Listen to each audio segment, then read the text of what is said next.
This time we are doing a Crack-a-Pack from Magic the Gathering, Shadows over Innastrad set. It is a gift box. I picked up an hour or two ago. Happened to see it while I was picking something else up for the house, and figured it'd be fun to unbox it for y'all. So let's dive right in. To catch some of you up to speed who might have seen my Pokemon crack packs and unboxings, this is Magic the Gathering, another very old card game set. A lot of fun. In ways, it's a lot more complicated than Pokemon, though both of them can be very, very fun and very, very competitive. So, with Magic the Gathering, I've been playing since Mercadian's Mask. I started learning about the game, practicing with my cousin's cards, since I want to say Unlimited. Like, I knew what it was back in beta because it was at my local card shop, but I didn't really get to play much of it. Mercadian's Mask I really got into, started buying my own packs, stuff like that. Buying my own packs. I bought a pack like every other week, but still, new job coming up, so I'm still gonna try and keep to at least streaming once a week, doing unboxing, crack-a-pack, stuff like that. Let you guys know what's going on. A humorous story as I unbox this. I was really excited. I'd stopped playing Magic for a little while, and Shadows over Innistrad seemed like a really cool concept to me, and I wanted to get back into it. But problem was, I legitimately, the week it was doing its pre-release, I was moving from New Jersey down to Texas to start a new job at a gaming company. So my time was limited, but my first day here, my friends who knew I played Magic told me, you know what, why don't you come to our local shop, go to the pre-release, see if you have a good time. I wound up going, doing the pre-release knowing nothing about the set, had an absolutely amazing time. It's called the Card House. It's in Temple, Texas. Great people, great environment, a lot of fun. And, I mean, I had a blast. I think I came like 8th? Something like that. I won almost all of my matches. I think I don't know. I don't think I just had the best matchups. But anyway, Shadows over Innistrad. So there's these things that they came out with for Magic the Gathering called gift boxes. It is a nice cardboard box you get, 5 booster packs. Each of the booster packs, 15 cards from the set. And the box has some dividers, well, you'll see. Alright, so, open it up, get a nice box, cardboard, decent. I mean, I've gotten these in the past, and they've had rips and frays, issues. None of my corners seem dented. The box seems in really good condition, so yay for that. This is the cover. Let's put the knife away before I get hurt. And as it said, you get 3 dividers for your box. Like I said, the original boxes you got were they were a mess. The sliders would slide all over the place. It wouldn't really hold much. A waifu pillow? No waifu pillow. So, we got our nice little setup.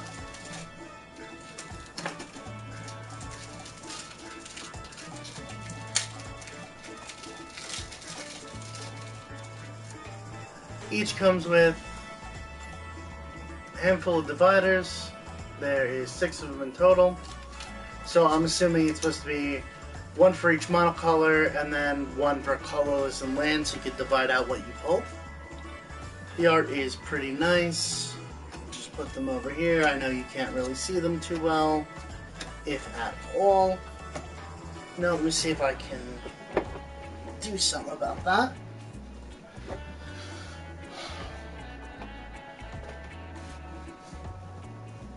Thank you. Alright, sorry. Don't mean to give people headaches, but there you are. There's your little art packs. Divide out your cards. Alright, there we go. Excuse my fat butt. Alright, so, get right to it. They set you up with 5 booster packs of Shadows over Innastrad. Quick reference guide.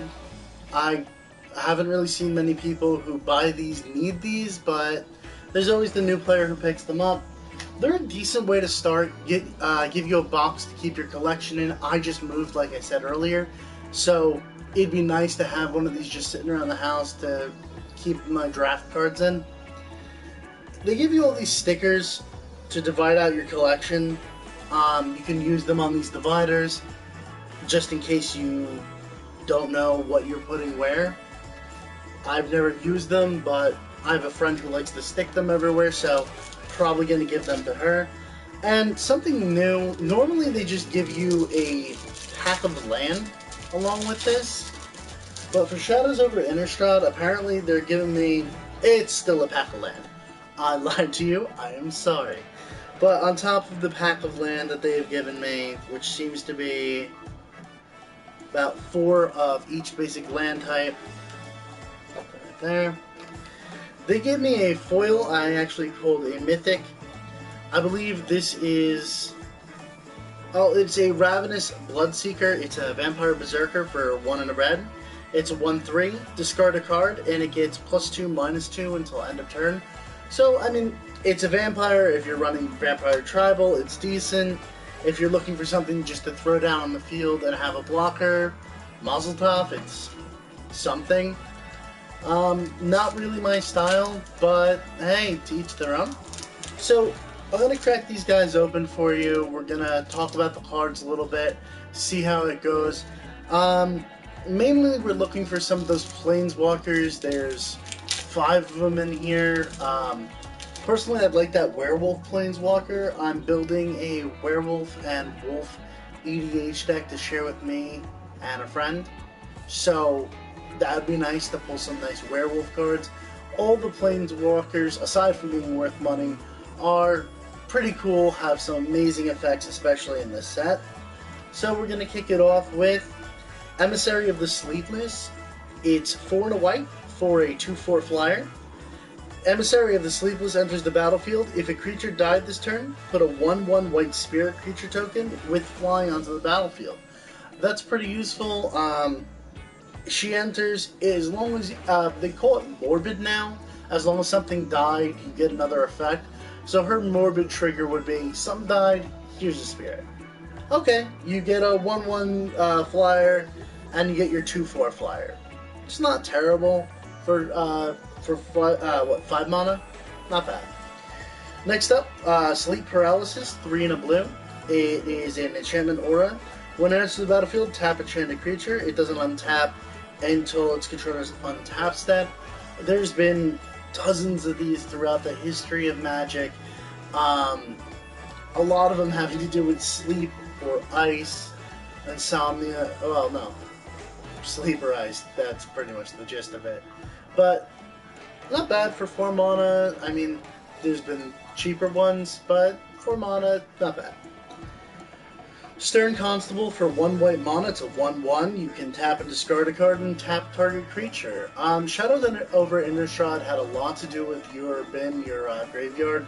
So you did want to toss out a lot of cards. Also, you could trigger these an ability called Madness, where if you are discarding a card, you can pay its Madness cost and as it's being discarded, you play it instead.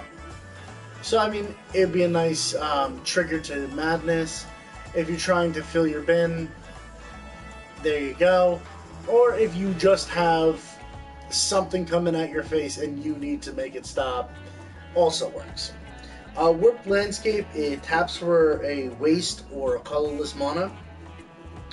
For 2 and tap it, sacrifice it, search your library for a basic land card, put it into the battlefield. Put into the battlefield tap, then shuffle your library. Good. There's been better. Some of them just come into play tap, and then you tap it and search. It's effective. It's good mana fix. Next up is Hound of the Farbarks. It's 4 and a black for a 5/3. It is a zombie hound. It has Delirium. As long as it has menace, so it can't be blocked unless your opponent uses 2 or more creatures.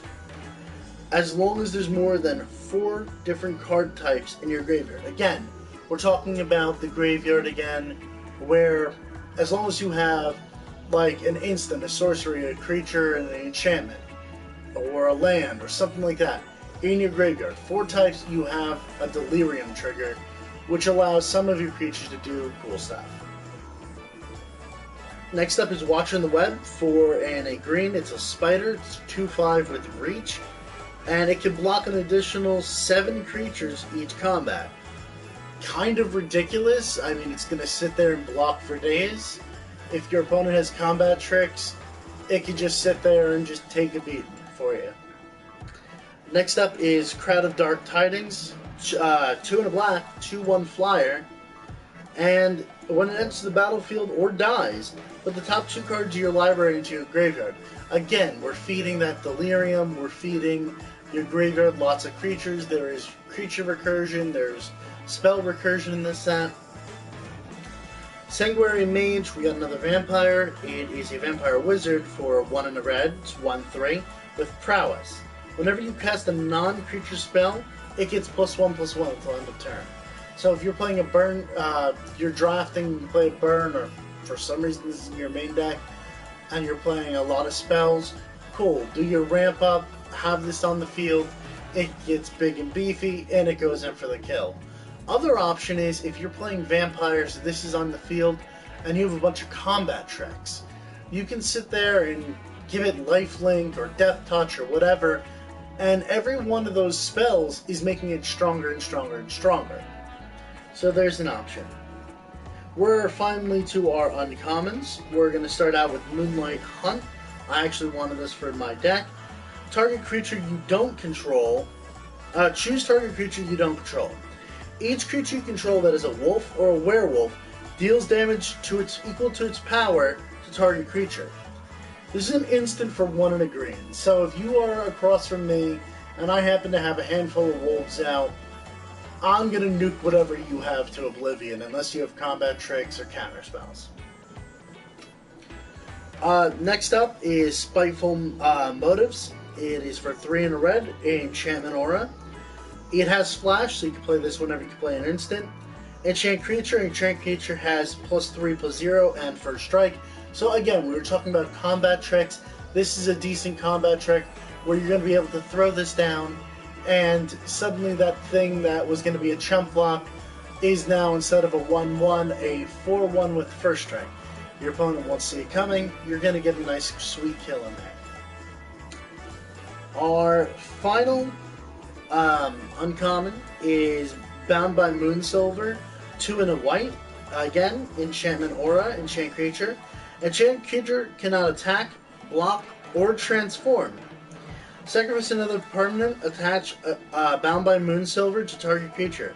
Activate this ability only anytime you can cast a sorcery and once per turn. So you could sit there and shut down, for example, my werewolf deck by bouncing this from my big beefy creature to my big beefy creature, stop my transformations, as long as you're willing to sacrifice to do it. Alright, now our rare is, again, I got a funny story for this one, is Triskeledecaphobia. or the fear of the number 13. For 3 and a black, it's an enchantment. At the beginning of your upkeep, choose one. Each player with exactly 13 life loses the game, and then each player gains 1 life. Or, each player with exactly 13 life loses the game, and then each player gains 1 life. So you can choose to make it go up or down, your call, and if the number hits 13, that person loses. That's the name of the game. It's pretty effective, especially if your opponent doesn't have any enchantment removal.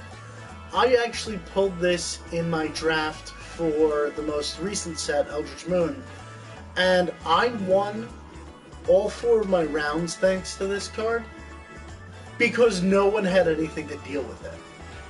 You don't have that instant health gain, life loss from like pain lands and stuff like that. All I have to do is keep up the pressure long enough to keep you a little bit lower than me. I make us lose life every turn, and I have you on a countdown clock.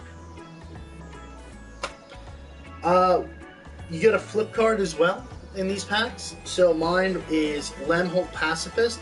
For 1 and a green, it's a 3/3 human shaman werewolf. It can't attack unless you control a creature with power 4 or greater. At the beginning of each upkeep, if no spells were cast this turn, you transform it. Flip this bad boy over. And it's Lamholt Butcher, a 4/4, which at the beginning of each upkeep, if a player casts 2 or more spells last turn, transform it back. Not bad. It's a 2-drop that can become a 4/4 if nobody does anything a turn. So, there you go. Not a bad flip. I also pulled a foil. It is a common called Angelic Purge. For 2 and a white, it's a sorcery. As an additional cost, sacrifice a creature. Exile target artifact, creature, or enchantment. So all you have to do is pitch something on your side. It could be a land, it could be a token, it could be anything you want, and you are removing from game something your opponent controls. For 3 mana, that's not terrible. Pulled an insect token and one of those checkboards. They give you a checkboard each and every pack because of your flip cards. Ideally, what you're supposed to do is put your flip card in your deck, check off what card it's supposed to be, and then when you get to it, you sub out the card and put in what it's supposed to be. That's what you're supposed to do. 90% of the players I see play with thicker card sleeves, so they just play the flip card right in their deck. It works. Alright, on to pack 2. We're still hoping for those really nice planeswalkers. There's a few enchantments in there that are fun. Let's see what we got. First up is Nagging Thoughts. For 1 and a blue, it's a sorcery. Look at the top 2 cards of your library. Put 1 in your hand, 1 in your graveyard. Again, we're filling that graveyard. And it has a madness cost of 1 and a blue. Earlier we saw a card that let you discard a card to do an ability. You would discard this, pay its madness cost, and throw it right on the field. Next up is Chaplain's Blessing. For 1 white mana, it's a sorcery. You gain 5 life. 1 mana, 5 life. Simple enough. Next up, Jesus' Scrutiny. For 1 and a blue, it's an instant. Target creature gets -4, -0 until end of turn, and you investigate. Investigate lets you drop a clue token onto the battlefield. For 2 mana, you get rid of the clue token. You tap it and get rid of the clue token, and you draw a card. Well, you have to sacrifice it too, so. And no tapping. So, sorry, let's rephrase. 2 mana, sack it, and you get to draw a card. Shard of Broken Glass is up next. It's an equipment artifact. It's 1 mana. Equipped creature gets +1/+0. Whenever equipped creature attacks, you're going to put the top 2 cards of your library into the graveyard. So you're milling your own deck so that you can fill that graveyard if you're aiming for Delirium. But please notice it is a May effect, so if you do not want to pitch from the top of your board, maybe you set something up there, you don't have to. And it has an equip cost of 1. So 1 drop gives you +1/+0, lets you pull for Delirium, It's up to you. Personally, I'm not a huge fan, but to each their own. Tormenting Voice is up next. For 1 and a red, it's a sorcery. As an additional cost to this, you discard a card, and then you draw 2 cards.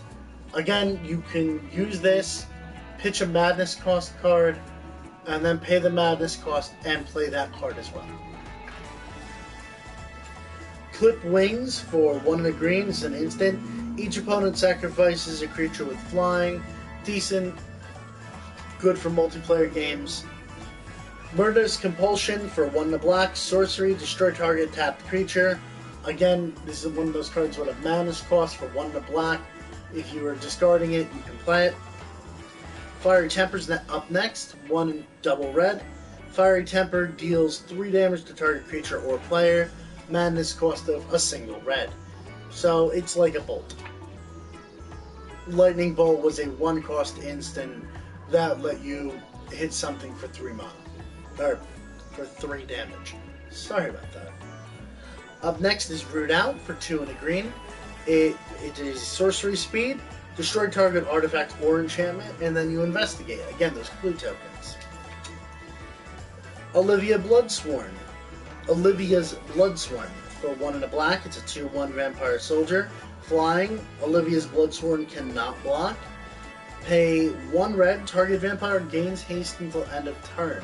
So that's good if you have other vampires in the field that just came in. You can accelerate them and get them right into combat. It's a decent card. 2/1. It's not going to be blocking, but flyer. It's going to get up there. It's going to get in for a little bit of damage. We're entering our uncommons now. We got Forsaken Sanctuary. It comes into the battlefield tapped. It taps for a white or a black mana. Biting Ring for 2 and 2 black. All creatures get -2/-2 until end of turn. Has a Madness cost of 2 and a black. So not bad if you're trying to clear their field and you don't have much, or you have just big beefy things on your side. Our rare is the Angel of Deliverance for 6 and 2 white, Flying Angel. It has Delirium. Whenever it deals damage, if there are 4 or more card types amongst the the cards in your graveyard, exile target creature opponent controls. This is a 6/6 flying beat stick for 8, and it can start picking off your opponent's creatures. Our flip card is going to be Solitary Hunter, Human Werewolf Warrior. Beginning of your upkeep, no spells were cast last turn, transform it. On the other side, it becomes a 5/6 with no spells, 2 or more spells, transform it back. This time was a spirit token.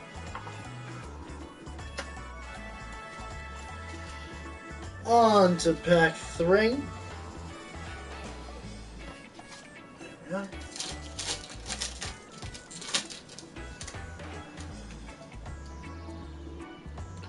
Devilthorn Fox, 1 and a white. It is a 3/1, just vanilla creature. Next up is Catalog, 2 and a blue. Draw 2 cards, then discard a card. Therapian Inspector for 1 mana. It's a 1/2 human soldier. Enters the battlefield, you investigate. Nice trick about these is if you are pulling it back from, if you are blinking this where it bounces, comes back to your hand, play it again, or remove from game, come back from game, it says enter battlefield, so you'll get that investigation clue stone every time. Blood Mad Vampire for 2 and a red, Vampire Berserker, it's a 4/1. Whenever it deals combat damage to a player, put a 1/1 counter on it. So it's going to get bigger every time it gets in. It has a Madness cost of 1 and a red, so you guys know what that does. Hulking Devil is a 3 and a red, it's a 5/2 vanilla creature, it's just a devil. Next up, Kessig Dire Swine for 4 and 2 green. It is a 6/6, it has Delirium, and when it has Delirium, you get Trample. Dead Weight is for 1 black mana, enchanted creature gets -2/-2. This is primarily used to just pick off spells as a 1 black mana kill spell for those smaller things on your opponent's board. Big tip I've heard from certain pros and certain other streamers, never put things, never put enchantments like that on things unless you're sure you could kill them. There's another card that gives +4, -2, but it was a 3 cost, 3 toughness creature. So all they wound up doing was giving their opponent a +4. So be mindful with stuff like that. Ember Eye Wolf is a 1 and a red. It's a wolf with haste. It's almost fire breathing. It's for 1 and a red. It gets +2/+0 until end of turn. It's a 1/2 itself. So not bad if you have the mana to burn into it. It's going to get in there and hit pretty hard. Equestrian Skill for 3 and a green. Enchanted creature gets +3/+3. If it's a human, it also gets trampled. We're into our uncommons now, guys. So, Stenzia's Masquerade for 2 and a red. Attacking creatures you control get first strike. This is an enchantment. Whenever a vampire you control deals combat damage to a player, put a +1/+1 counter on it. It has Madness for 2 and a red. Red-black is really where the madness is lying. So most of your things are going to have a discard effect or something along those lines. That's really where you want to be playing these. Weirding Wood comes up next. It's another enchantment, but this is an aura. For 2 and a green, you enchant land. When it enters the battlefield, investigate. Enchanted land has tap. Add 2 mana of any 1 color to your mana pool. Great mana fix for draft. Our last uncommon is going to be Rise from the Tides for 5 and a blue. Put a 2/2 black zombie creature token onto the battlefield for each instant or sorcery in your graveyard. Here's our rare Sin Prodder for 2 and a red. It's a devil. It's a 3/2 devil with menace. At the beginning of your upkeep, reveal a top card of your library. Any opponent may have you put that into your graveyard. If they do, it deals damage to target that player equal to the card's converted mana cost. Otherwise, put it in your hand. So either you're going to get to draw a card if your opponents are nice. Most of the time, they're going to tell you to pitch it. If you pitch it, they're taking the cost. Our flip card is the Therbin Gargoyle for 1 mana. It is a 2/2 defender. If you have 6 mana to spend, you can use it to transform it. It becomes a 4/2 flyer. This time we just got a Cluestone token. So no magical Planeswalker yet, but we got 2 packs to go. Let's see what happens. We got the Stern Constable again. He's the tapped, discard a card, tap a creature. Press for Answers is 1 and a blue. Tap target creature. It does not untap during its control's next untap step. Investigate at sorcery speed. Dauntless Cather, 2 and a white. Human Soldier, 3/2. 1 and a white. Exile it from your graveyard. Put a 1/1 creature token with flying onto the battlefield. Activate this anytime you can cast the sorcery. So it is a 3/2 on the field, and once it dies, you can pitch it from your graveyard and get yourself a nice little 1/1 blocker. Or if you can get over their head, it's a 1/1 pinger. We have the Shard of Broken Glass again. Reduce to Ashes is 4 and a red. It's sorcery speed. Reduce to Ashes deals 5 damage to target creature. If that creature would die, exile it instead. Rabid Bite is up next. For 1 and a green, target creature you control deals damage equal to its power to target creature you don't control. Ams of the Vein for 2 and a black. It's a sorcery speed. Target opponent loses 3 life. You gain 3 life. It has a madness cost of just a single black. Dual Shot, 1 red, instant. Deals 1 damage to each of up to 2 creatures. For a solitary green, Confront the Unknown. Instant, you investigate, then target creature gets +1/+1 until end of turn for each Cluestone you control. So at least you're giving something a 1/1. If you've had a couple Cluestones on your side of the field over the course of gameplay, then you're going to be pumping a little bit more. Stretching out a bit. Essence Flux for 1 blue mana, it is an instant. Exile target creature you control, then return it to the battlefield under its owner's control. If it's a spirit, put a +1/+1 counter on it. So earlier I was telling you about that creature card that comes into play and you get an effect. Use this. This is what people call blinking. It lets you remove it from game, bring it right back, and if what you're doing it to is a spirit, it is going to get +1/+1. Words to the wise though, please do not do this on a token. Tokens do not come back to the battlefield. We're on to our uncommons. We're going with Topplegeist. It's a 1 mana creature spirit, and it's a 1/1 flyer. When it's to the battlefield, tap target creature opponent controls. If you have Delirium, tap target creature. I'm sorry, 1 second, gotta reread this. Oh, I'm sorry, there we go. When it comes to the battlefield, tap target creature opponent controls. If you have Delirium at the beginning of each of your opponent's upkeeps, you again get to tap something. And like this is a spirit, so if you Essence Flux this, you drop it on the field, you tap something your opponent controls, you'd Essence Flux, it would go out of game, come back with a +1/+1 counter, and again you'd be tapping something. Next up is Murderer's Axe. It's 4 mana equipment. Equipped creature gets +2/+2. To equip, you must discard a card. If you're aiming for your madness triggers, this is not a bad choice to do it. Engulf the Shore is our rare, 3 and a blue.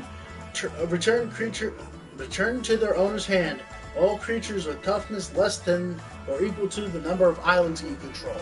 If you're doing this late game, you have at least 4, 5, 6 islands on the field. You're talking about the greater majority of your opponent's creatures are going back to their hand. Our flip card is Gustav Arsonist. For 4 in the red, it's a human werewolf, 5/4. If no spells are cast, you transform it. On its transform side, it is 6/5 with menace, so it cannot be blocked except by 2 or more creatures. This time we got a human soldier token. Kinda sad, no big pulls, no mythics yet, but we're down to our last pack. Hopefully we're looking at a planeswalker, a nice land, something fun for the kids. So last pack. Angelic Purge again. That's where you're going to be for 2 and a white. It's sorcery speed, sack a permanent on your side, and exile a permanent on their side. As long as that permanent is an artifact, a creature, or an enchantment. Vessel of Para... I'm sorry, I cannot pronounce today. It's Paramnesia. It's 1 and a blue, enchantment. For 1 blue, sacrifice it. Target player puts the top 3 cards of the library into their graveyard, and then you draw a card. Warped Landscape is back again. Intrepid Provisioner for 3 and a green. It's a human scout. That is 3/3 Trampler. When it enters the battlefield, another human you control gets +2/+2 until end of turn. Another Hound of the Farbog. Structural Distortion for 3 and a red. It's a sorcery speed. Exile target artifact or land. Structural Distortion deals 2 damage to that permanent's controller. So ideally, you're aiming at your opponent, you're exiling one of their lands, and then hitting him for 2. Stoic Builder, 2 and a green, human, and it is a 2/3. When it enters the battlefield, you may return target land from your land card from your graveyard to your hand. Notice it does not say basic, so if you want to pull another one of those search lands, you want to pull a fetch land, anything that you have lost, it can grab. Crow of Dark Tidings again. This is your zombie bird. Olivia's Bloodsworn. We're getting a lot. This is our 5th pack, guys. Stone Quarry enters the battlefield tap. This time you're going to get red or white when you tap it. That was our first uncommon. Our next uncommon is Morkrut Necropod. 5 and a black. It's a slug horror with menace. It is a 7/7. Whenever it attacks or blocks, sacrifice another creature or land. So it is a big beefy guy for 6 with menace, so it's probably going to get in there, but you're losing creatures to it. Our rare is a mythic. It is the Old War Hydra. It's 4 and 2 green. It is a star creature Hydra. It has reach. Its power toughness equal to the number of lands you control. When it enters the battlefield, you may search your library for a land, not a basic land, a land. Put into the battlefield tap, then shuffle your library. This guy reminds me of Primetime or Primeval Titan, who would also fish for land for you.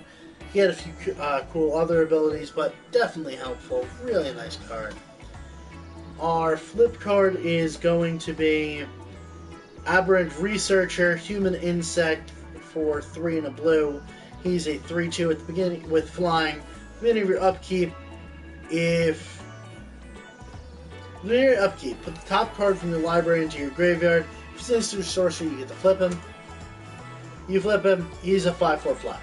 So, fun times. And another flip card. I'm not entirely sure why, but I never complain about an extra card. Hanwar Militia Captain, so it's a rare for 1 and a white. It's a 2/2 human soldier.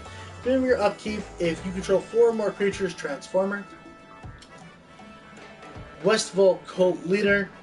Her power and toughness equal to the number of creatures you control. At the beginning of your end step, put a 1/1 white-black human cleric creature token in the battlefield. So she's going to pump herself every single turn. We got another clue token. And that is all, folks. I really appreciate you guys joining me today. Thank you for sticking around, for your questions. I hope to see you guys real soon. Talk to you soon. Thanks for stopping in. Bye-bye now.